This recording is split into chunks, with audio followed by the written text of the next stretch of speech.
Hello students, मैं आपका Akshay sir. आज हम देखेंगे इंटीग्रल का एक बहुत ही धमाकेदार क्वेश्चन। अगर आप इस क्वेश्चन को ध्यान से देखो तो इस क्वेश्चन में बहुत सारे अलग अलग टाइप के आपके फंक्शंस जो है वो कंबाइंड है। फॉर एग्जाम्पल, यहां पर मेरे पास एक्सपोनेंशियल फंक्शन है, उसके अंदर ट्रिग्नोमेट्रिक फंक्शन डाल दिया है। Then we have a trigonometric function जिसके अंदर एक ट्रिग्नोमेट्रिक फंक्शन है, दूसरा एक इसे लीनियर फंक्शन हम बोल सकते हैं। राइट, तो बहुत सारे अलग अलग टाइप के फंक्शंस आपके एक क्वेश्चन में कंबाइंड है। तो अगर आपको इंटीग्रेशन की नॉलेज या फिर अगर आपने इंटीग्रल के क्वेश्चंस किए तो आपको पता होगा कि जब भी बहुत सारे अलग अलग टाइप के क्वेश्चंस आपके कंबाइन हो जाते हैं, वो टाइप के इंटीग्रल्स आपके रिलेटिवली काफी डिफिकल्ट हो जाते हैं।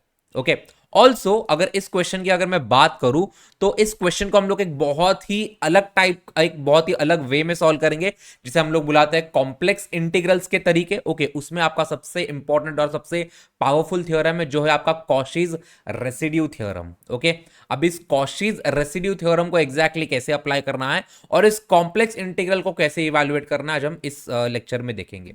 ओके, अगर आप इस पर्टिकुलर इंटीग्रल को नॉर्मल मेथड से सॉल्व करने जाओ तो it is going to be relatively difficult. I don't know whether without complex integral इस पर्टिकुलर इंटीग्रल के क्वेश्चन का सोल्यूशन एग्जिस्ट करता है नहीं करता, या फिर पता नहीं कोई सॉल्व कर सकता है नहीं कर सकता, लेकिन मुझे तो सोल्यूशन नहीं पता।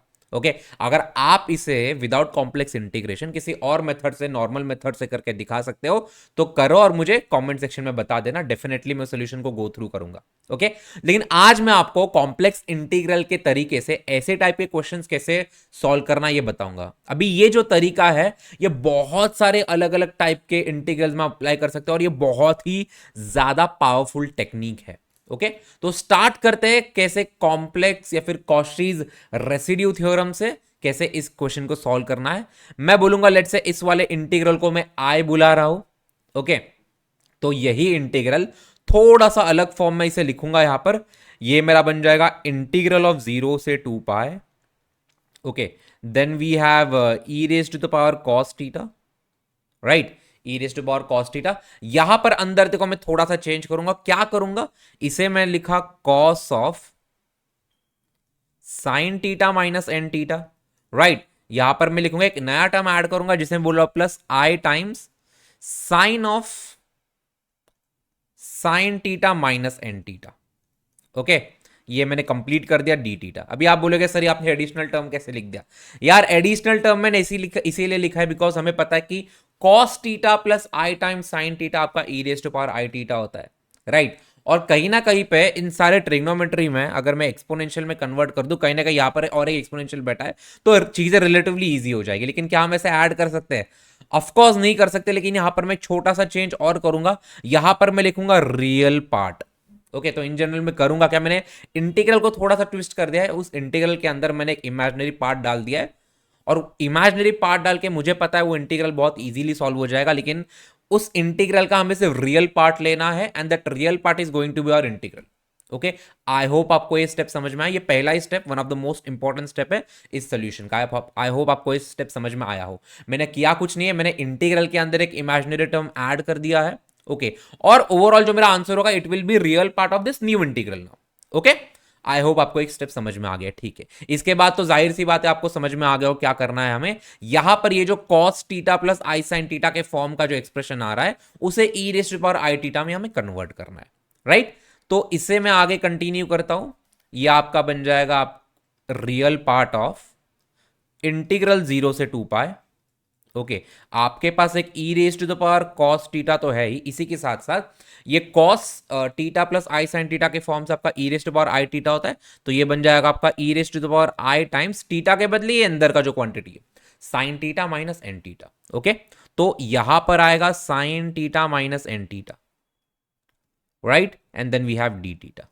ओके, अभी इन दो एक्सपोनेंशियल्स को हम लोग कंबाइन कर सकते हैं। अगर यहां पर ये दोनों मल्टीप्लाई हो रहे हैं तो हमें पता है कि इसके जो पावर्स है वो ऐड हो जाएंगे।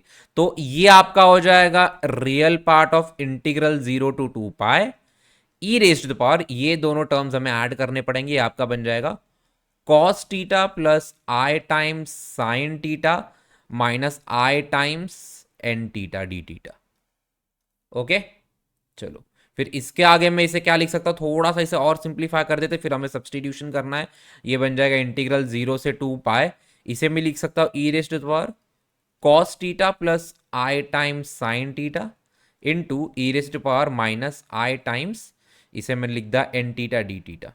ओके, इन जनरल आपका ये इंटीग्रल कन्वर्ट हो गया। हमें करना कुछ नहीं है, ये अंदर वाला जो इंटीग्रल है इसे सॉल्व करना, और इस इंटीग्रल का जो रियल पार्ट है सिर्फ रियल पार्ट लेना है जो आपका सोल्यूशन होने वाला है। ओके, अभी इसे कैसे सॉल्व करना है, इसका एक कॉमन तरीका होता है, ये जो अभी मैं सब्सटीट्यूशन बताने वाला हूं आपको, ये आपका बहुत ही ज्यादा कॉमन सब्सटीट्यूशन है।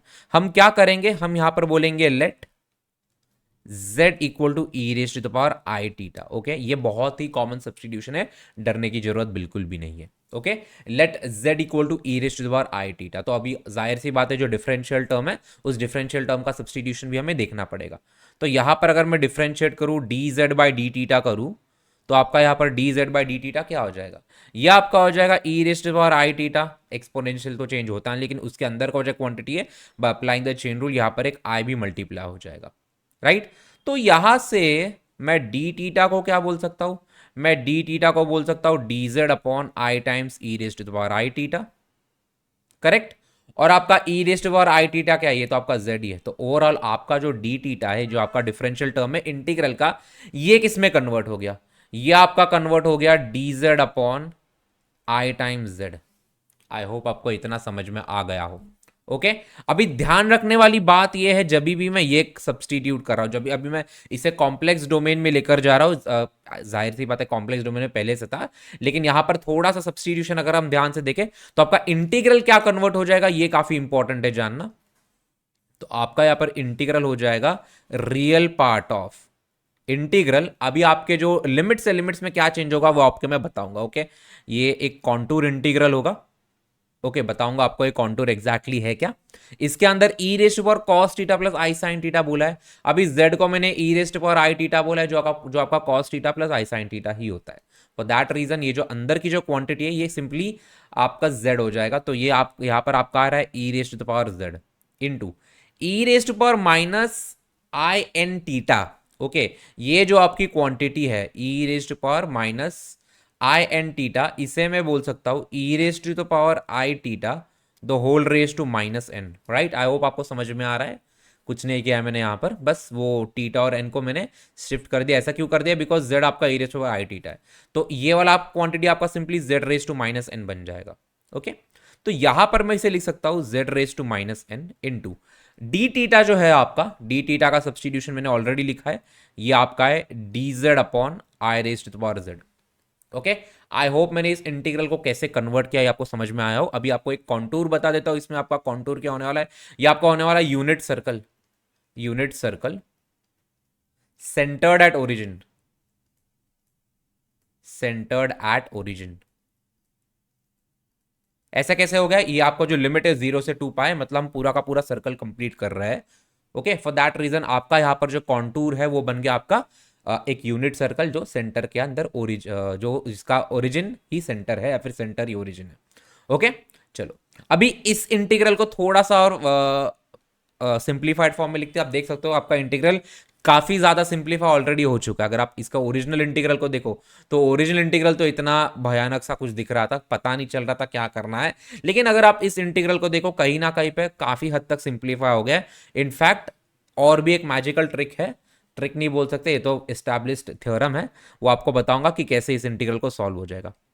ये होगा आपका contour integral e raise to the power z upon z raise to the power n plus one, ये एन नीचे आ जाएगा और यहाँ पर ऑलरेडी एक जेड प्रेजेंट है और एक आई यहाँ पर प्रेजेंट था और एक डी जेड तो यहाँ पर है ही। ओके, अभी इस वाले पर्टिकुलर इंटीग्रल को हमें सॉल्व करना है। कैसे करेंगे, रेसिड्यू थ्योरम से करेंगे, जिसमें हमें इंटीग्रेशन करने की जरूरत ही नहीं होती है। नॉर्मल आप एक बहुत ही फैंटास्टिक सा कॉस्टीज रेसिड्यू फॉर्मूला अप्लाई कर दो, आपका हो जाता है। अंदर आपका जो कॉम्प्लेक्स फंक्शन है, आपका कॉम्प्लेक्स फंक्शन क्या, आपका कॉम्प्लेक्स फंक्शन है e raise to power z upon i times z raise to power n plus one. Okay, ये आपका कॉम्प्लेक्स फंक्शन है। ओके, इस कॉम्प्लेक्स फंक्शन के पोल्स कौन से, पोल्स का मतलब क्या होता है, पोल्स का मतलब ये होता है कि ऐसे पॉइंट जहां पर आपका फंक्शन डिफाइंड नहीं है, जाहिर सी बात है जो आपका डिनोमिनेटर जीरो बन जाता है, यूजुअली हम वो पॉइंट्स को लेते हैं। यहाँ पर पोल्स कौन सा है, जाहिर सी बात है z इक्वल टू जीरो आपका पोल है। ओके, ऐसा क्यों, बिकॉज अगर मैं यहाँ पर z की वैल्यू जीरो सब्स्टिट्यूट कर दूं, आपके डिनोमिनेटर में जीरो हो जाएगा। अगर डिनोमिनेटर में जीरो हो गया तो एनीवेज आपका फंक्शन डिफाइंड नहीं है। दैट्स फॉर दैट रीजन आपका जो पोल है वो z इक्वल टू जीरो पर है। अभी एक ही पोल है तो मैं इसे पोल लिख देता हूँ। ओके, तो हमें, और ऑफकोर्स ये जो आपका पोल है आपके कॉन्टूर के अंदर लाई करता है, आपको ओरिजिन हो गया, ओरिजिन आपके यूनिट सर्कल सेंटर ओरिजिन के अंदर तो लाई कर ही रहा है। ओके, मुझे डायग्राम बनाने की जरूरत नहीं, बिकॉज काफी सिंपल डायग्राम है इसका। ओके, तो z इक्वल टू 0 आपके गिवन कॉन्टूर में आता है, तो हमें इसका रेसिड्यू निकालना पड़ेगा। तो यहां पर मैं लिखूंगा residue f of z equal to 0, मतलब z इक्वल टू 0 पे इस फंक्शन का हमें रेसिड्यू निकालना है। अभी इसका जो ऑर्डर है, इसका जो ऑर्डर है वो n+1 का ऑर्डर है। अगर आप नॉर्मल तरीके से करने जाओगे तो आपको nth ऑर्डर डेरिवेटिव निकालना पड़ेगा, और nth ऑर्डर डेरिवेटिव निकालना अलग से एक बहुत बड़ा त्रास है। ओके, वैसे निकाल सकते हैं इस सिचुएशन में, कोई बहुत बड़ी बात नहीं, बट फिर भी एक मैं आपको अलग तरीका बताऊंगा। ये आपका बन जाएगा coefficient of 1/z। Okay, coefficient of 1/z in the series expansion, in the series expansion. इसे हम लोग लॉरेंट सीरीज भी बोलते हैं, कई बच्चों को लॉरेंट सीरीज के नाम से पता होगा। तो अभी इसका एक्सपांशन कोई बहुत बड़ी बात नहीं, बिकॉज e⁻z का एक्सपांशन हमें ऑलरेडी पता है, और हमें पूरा एक्सपांशन चाहिए भी नहीं, हमें बस वो जो 1/z का कोएफिशिएंट होगा वो 1/z हमें चाहिए होगा। तो आप f ऑफ z को क्या बोल सकते हो, यहाँ पर आपका एक 1/z तो है ही, क्या हो गया, यस, यहाँ पर आपका एक 1/i times z raise to power n+1 तो है ही। इसी के साथ साथ मैं क्या करूंगा, इस e⁻z को, e⁻z को एक्सपांड करूंगा, तो ये आपका बन जाएगा 1+z+z²/2, आपको पता z²/2 फैक्टोरियल, फिर आपका z³/3 फैक्टोरियल। जाहिर सी बात है इसके nth पावर का क्या रहेगा, z⁻n/n factorial plus so on, ये इनफाइनाइट तक चलते रहता है। ओके, चलो अभी 1/z का कोएफिशिएंट कैसे आएगा, जब मैं ये वाला टर्म लूं। ओके, अगर मैं ये वाला टर्म लूं, बिकॉज ये वाला टर्म एनीवे आपका z⁻n+1 से डिवाइड होने वाला है, तो इसका कोएफिशिएंट 1/z ही बनेगा। तो यहां से मैं लिख सकता हूं this implies coefficient of 1/z आपका कितना हो जाएगा, ये 1/z⁻n+1 इससे आ जाएगा, तो यहां पर बस एक 1/n फैक्टोरियल बचा है, तो ये आपका 1/n फैक्टोरियल तो आ ही जाएगा, लेकिन इसी के साथ साथ एक i भी यहाँ पर मौजूद है। ओके, तो यही है आपका residue f of z equal to 0, मतलब आपका जो पोल है z equal to 0 with respect to that, उसका जो रेसिड्यू है ये आपका है 1/i times n factorial. Okay, अभी according to Cauchy's residue theorem, okay, as per residue theorem क्या होता है आपका रेसिड्यू थ्योरम, आपका जो इंटीग्रल है वो होता है 2πi times summation residues.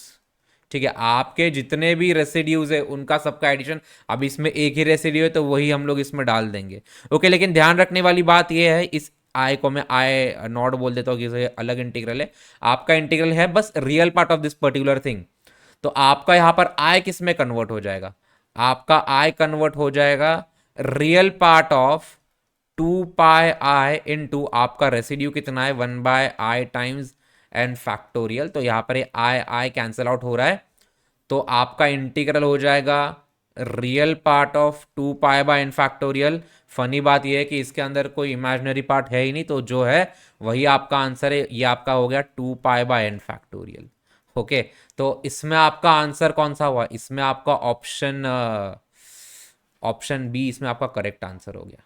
Okay, बहुत ही लेंदी क्वेश्चन था, या फिर बहुत ही अलग क्वेश्चन था, कॉम्प्लेक्स क्वेश्चन था, लेकिन बिलीव मी ये जो आपका टेक्निक है, ओके, ये रियल पार्ट निकालना, फिर z को e⁻i थीटा डालना, फिर ये रेसिड्यू थ्योरम अप्लाई करना, ये एक प्रॉपर एल्गोरिदम जैसा है, ये ऑलमोस्ट हर क्वेश्चन में हम लोग इसे ऐसा करते हैं। तो इस टेक्निक को आप मास्टर कर दो, ये जो कॉशीज रेसिड्यू थ्योरम है, पोल्स निकालना, रेसिड्यूज निकालना, फिर वो इंटीग्रल इवैल्यूएट करना, रियल इमेजिनरी पार्ट को सेपरेट करना, ये जो आपके टेक्निक्स है बहुत ही पावरफुल टेक्निक्स है, आप कृपया करके इसको मास्टर कर दो, आपका मैथ्स बहुत अच्छा हो जाएगा, आपका इंटीग्रल बहुत अच्छा हो जाएगा। ओके, आई होप आपको समझ में आया हो। किसी और चीज के बारे में आपको इन्फॉर्मेशन चाहिए हो, कोई और क्वेश्चन का आपको सोल्यूशन चाहिए हो, मुझे कमेंट सेक्शन में बता देना, मैं प्रॉपरली अवेलेबल करवा के दे दूंगा। टिल देन बाय बाय, सी या and thank you so much for watching.